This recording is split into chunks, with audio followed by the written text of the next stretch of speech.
aux îles Féroé.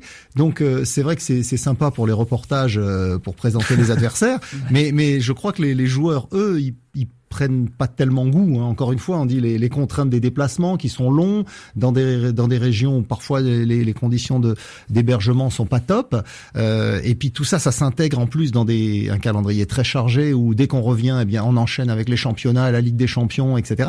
Donc c'est finalement devenu une épreuve, une espèce de marathon, ces éliminatoires. Et on sait qu'il y a certaines personnes qui souhaiteraient leur suppression et carrément leur remplacement par la Ligue des Nations. Mais à la fois, ça peut être paradoxalement assez intéressant. J'imagine de jouer des équipes un peu plus faibles parce qu'en Coupe du Monde, en poule, vous pouvez vous retrouver face à des oppositions qui vont jouer très regroupées parce qu'elles se savent inférieures. C'est une sorte de préparation. Moi, je trouve que c'est bien pour deux aspects. C'est que déjà, ça vous fait redescendre sur terre. On l'a vu avec l'équipe de France, avec la Finlande. Il y a eu la Finlande, le petit accident qui a remis tout le monde un petit peu.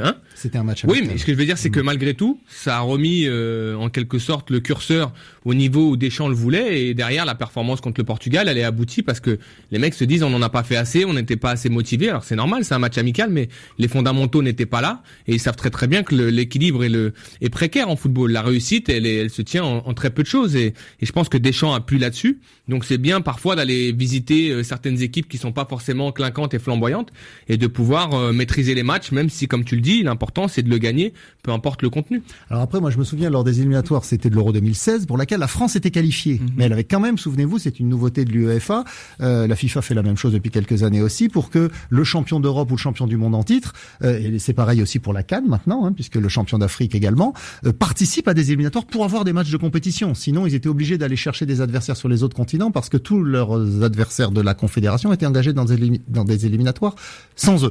Donc du coup, lorsque l'équipe de France était engagée dans l'Euro 2016, Deschamps avait dit notre objectif, bien sûr qu'on est qualifié, mais ce qu'on veut, c'est finir dans les équipes qualifiées. Et donc la France était, je crois, avec le Portugal et le Danemark, si je me souviens bien, et aussi l'Albanie. Ils avaient d'ailleurs, je crois, perdu en Albanie. Donc il y a toujours cette perspective de rencontrer les petits en phase finale, que ce soit à l'Euro ou plus sûrement à la Coupe du Monde. Eh bien, vous l'avez effectivement dans ces phases éliminatoires régulièrement. Et puis c'est dur, Rappelez-vous l'Euro et rappelez-vous la Coupe du Monde. Vous avez eu du mal contre l'Australie, vous avez eu du mal contre la Roumanie à l'Euro 2016 où Payet met ce fameux but magnifique, je crois que c'est ça. C'est pas simple de jouer les petites équipes parce que, comme vous le dites, elles sont recroquevillées, il faut trouver les solutions. Et parfois sur des équipes qui sont sur des équipes de possession, comme l'équipe de France face aux petites équipes, je le dis encore une fois, c'est pas simple de trouver les solutions. Et peut-être que ça vous aide à appréhender ces matchs qui sont un petit peu moins glamour. On va suivre ça dans quelques minutes, puisque officiellement ce tirage commence à 18h heure française, 17h temps universel. On va regarder ça ensemble si vous voulez bien, messieurs. Ouais, bien sûr, on va suivre ça avec intérêt. Je vous souhaite en tout cas une bonne après-midi à tous, une bonne fin de journée, et à la prochaine pour un nouveau numéro de Radio Foot International. Bye bye.